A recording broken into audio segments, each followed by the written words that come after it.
is. So it's a creative way of asking it in a new way. Did your boss help you with this? No, Okay. no, actually Carl at the back. Okay. No. So it's the situation as it is. But they play at a very good club, and they do really well at the moment. So hopefully we can keep it for a long time like this. Well, my numbers in particular, and I'm looking at them, 4 goals in his last 3 games, 7 in his last 6, 16 goals for the season in 22, and in the Premier League it's 13 goals and 8 assists in 14 games. So when you're working with a player like that, be it when you were a player yourself or as a coach, where does he rank amongst the best that you've worked with? And in general, working really hard for the team when we don't have the ball. That is something that was not on your list, but what is really important for us as a team as well. So, I work with a lot of quality players over here, and Mo is definitely one of them. But he's also one of the ones that should score goals, like the other attackers that we have. So, he is also part of the fact why we keep as many clean sheets as we do, because we defend with 11 and we attack with 11, and he is one of the ones that is the end product of one of our attacks, and he's doing that really well for years in a row already for Liverpool, and let's hope he can continue doing that in the upcoming weeks as well. You spoke about your disappointment of the overall performance in midweek, but at the same time, what satisfaction are you taking from the fact that when you're not at your best, you were still able to churn out those kind of results? If we wouldn't have conceded the amount of chances we conceded, I think I would have put a bit more positives about it. Now we also relied on our goalkeeper. So if you don't play well, but you hardly concede anything, that is still a very positive thing. There were also a few positives to take. The amount of shots we blocked. We defended some situations a bit better or different than we did against Newcastle. And the second half performance was already better than the first half. We controlled the game much better than the first half. But if we wanna, if a game is not that good, you can't concede the amount of opportunities we gave away in the first half. And with opportunity, I also mean the amount of times they could just go over our midfield and just keep on running till our 18-yard box. And that will, if you play against even better teams, will harm you at a certain moment. Serve as a kick up the backside, even though you might not necessarily need one. I don't think we need one, because these players have been outstanding in every single game. This wasn't our best performance, but it was still good enough to win a Champions League away game. But we're going to face Fulham now, which have done really well till now this season, and we should have a much better performance against them than we had against Girona to be able to get a result. Pleasure. They've taken quite a few points off some of the top sides recently. For just how dangerous a prospect are they, do you think? Yeah, because of that reason, definitely. But you can only take away points from these teams if you have a lot of quality yourself and you have a good game model, good game plan, and that's what they have. They work really hard as well when they don't have the ball, which is one of the reasons not to concede goals, and that is what they've done against Arsenal. I think they only conceded from a set piece against such an attacking threat as Arsenal. That probably tells you how well they are organized and structured. And they beat Brighton as well, which is a team that is so comfortable with the ball. So probably they are able to defend really strong. Not probably, they are able to defend really strong, and they always have the threat of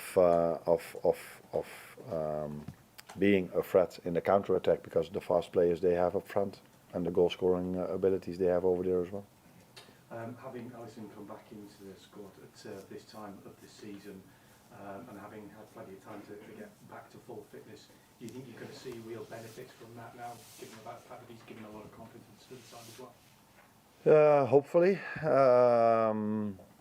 Hopefully the amount of time he needed and we thought he needed to get him back on his best possible level always also helped us in for the long term. That is not only that he's there for a few weeks now, but it is something that has to be shown in the upcoming weeks and months that he will stay available. But he worked really hard together with our performance and medical staff to get where he is now, and hopefully he doesn't get the same amount of work every game he plays, But if he does, then he showed that he's able of doing that in a real good way for us. How's Darwin Núñez been this week? Is he frustrated that he's not making more of an impact and getting more goals for the team? That's one way of looking at it. For me, he has impact. If you only look at goals, yeah, he hasn't scored the amount of goals he wants to score, or we want our number 9 to score, but he does have impact in his work rate, and that's not only for the other team not to create a chance, but it's also for us if we lose the ball and he's that aggressive that we can get the ball back and still create our chances. So he's part of a team that scores a lot of goals and is winning a lot. But of course, as a number 9, you want to score more goals, and that's definitely what he wants as well. But till now, I'm not only judging Mo on his goals, I'm not only judging Darwin on his goals, I also judge them on their work rate and what they bring to the team. And that has been positive till now, except for us and he himself wanting to score more goals. Maybe mainly also because the fans support him so much. Maybe he wants it even too much to score that goal for himself and also for the fans, because they've been very supportive for him. He really feeds off that, doesn't he? You can hear the chants around the ground, and he really you can see it gets him going on a match day. Yeah, it definitely does.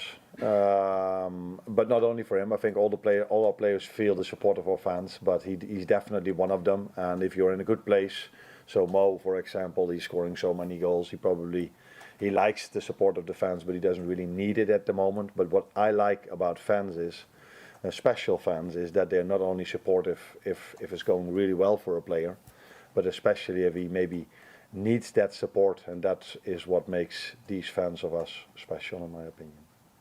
And could he have more competition for places soon? Will Chiesa and Jota be available for this weekend? I think they are. They have to. We have one training session to go, but Federico missed quite a lot for a long time. Was ill last week, so we have to wait and see how he's exactly doing. But maybe Jogo is in the squad, and maybe Federico as well. But that depends a bit on the numbers we have and also how he recovered from his illness. Carl, on Match Feelings, that's your question. On Darwin, he put a post on social media after the game this week, which appears to be aware that there was some criticism from maybe some fans. Is that does he get affected by criticism and how I know you were asked about confidence on Tuesday, and it wasn't really a confidence thing, but is he that sort of player who needs a bit of support, bit of an arm around the shoulder? I think not only him, every player who's in a position where we all saw that they did something with him, that he missed the chances last Wednesday. Was it Wednesday that we played? Tuesday. And I think everybody then needs an arm around you, either it's from a teammate or from the fans or from your manager. That is clear, but I also made it clear to him that he's not only judged on the goals he scores, he's also judged on the team performance, and he adds something to the team performance as well with his work rate and how much he does for us winning the ball back high up on the pitch. So yes, I said it before, ideally he has scored a few goals more, but it's mostly in a season like this. Maybe in a few weeks you will ask me, yeah, Mo is not scoring anymore and Darwin is scoring one goal after another. It is the life of a number 9. Sometimes you score, sometimes you don't. But what should be always there is work rate, and I think that's what he had. Apart from 2 games, the first one against Las Palmas, I said to him that yesterday, and the last half hour against Girona wasn't of the standards he should have, and that had a lot to do with him being disappointed after missing a few chances. Hi Arne. Chelsea manager Enzo Moresto says he doesn't believe his side are ready to challenge for the title. Do you think they are, and how do you view Chelsea? I think I've said a few times already what I think about Chelsea before we played them, after we played them, and 1 or 2 weeks later. So I think it was one of the games, maybe the only game, where I felt the other team was better than us during that game. That's not to say that for the long term they are better than us, but during the game they had more ball possession than us. They were threatening us more than any other team did till now. So yeah, that was my opinion about Chelsea back then, and that's still my opinion. But I'm not there to judge what position they will end in the league table. I have to focus on my own team. But Chelsea has been impressive this season so far, that's for sure. Hi Arne. All teams have a tough schedule at this time of year, but Liverpool have travelled nearly 4,000 miles across their last 5 away trips, and in that same period of time, Fulham haven't even left London. Now, considering that level of disadvantage, and off the back of a game where you said the intensity and aggression were maybe a bit lacking, do you think freshness becomes more important in terms of team selection at this time of year? Interesting way of looking at it. You think the fans will find it okay if we're going to play in London from now on? Because there are so many clubs in London, so it's normal that they don't travel as much as we do. Maybe, but and they don't play in Europe, so that's something different as well. It is what these players are used, not an issue for us.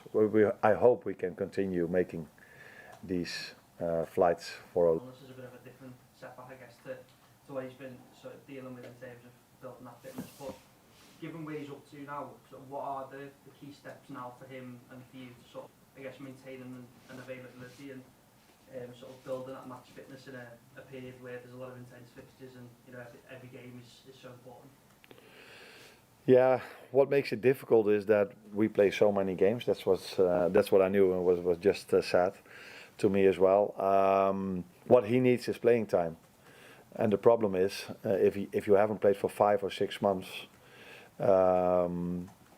it's sometimes difficult for a manager to give him his first minutes because you don't exactly know what you can expect. Yes, I see him on a training ground, but ideally you see him in a friendly during the week, or you see him in an under-21 game or something like this.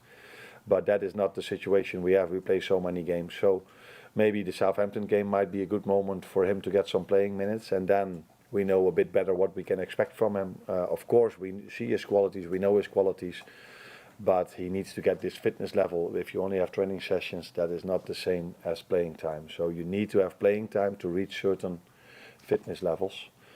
And but yeah, that is if you are competing for the league and competing in the Champions League. It's not always easy to find these minutes unless we are sometimes 4 or 5-0 up. But for the whole season, I think it was only once against Bournemouth at home, 3-0 up at half-time. For the rest, it's been a struggle or a fight till the last second of every game.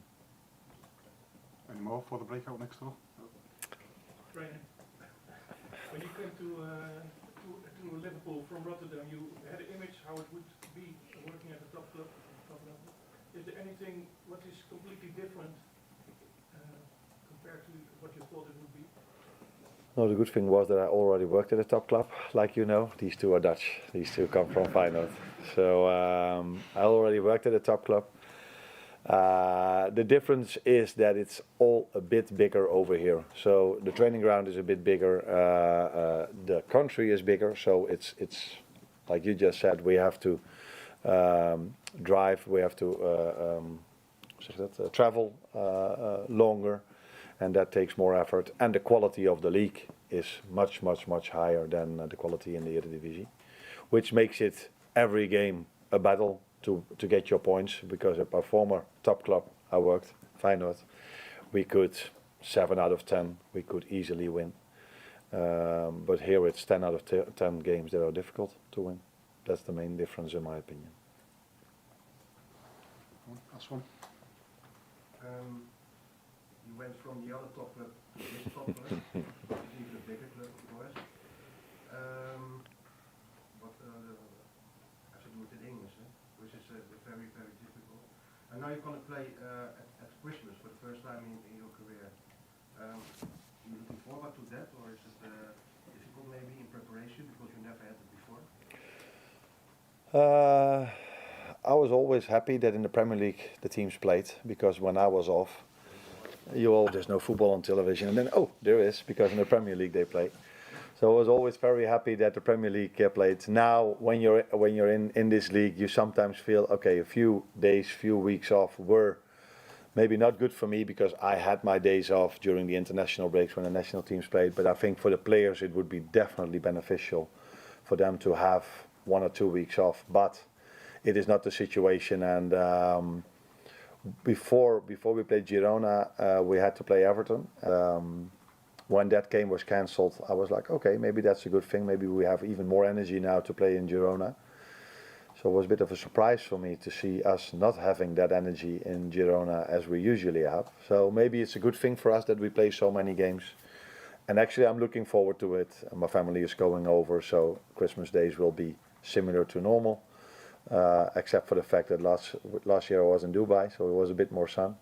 And now I'm here in Liverpool, hoping to enjoy a home game against Leicester, which is maybe a different way of spending Christmas or being, but it's also a way of where I'm looking forward to. Yeah. Okay, one more. They used at Feyenoord that it takes an hour, so that's why they keep asking questions. Everything is bigger here, like you said, bigger competition, bigger country, bigger media attention, everything. Is there something you still miss from your Feyenoord days? The people. The people I work with, and I hate to say this, but it is true.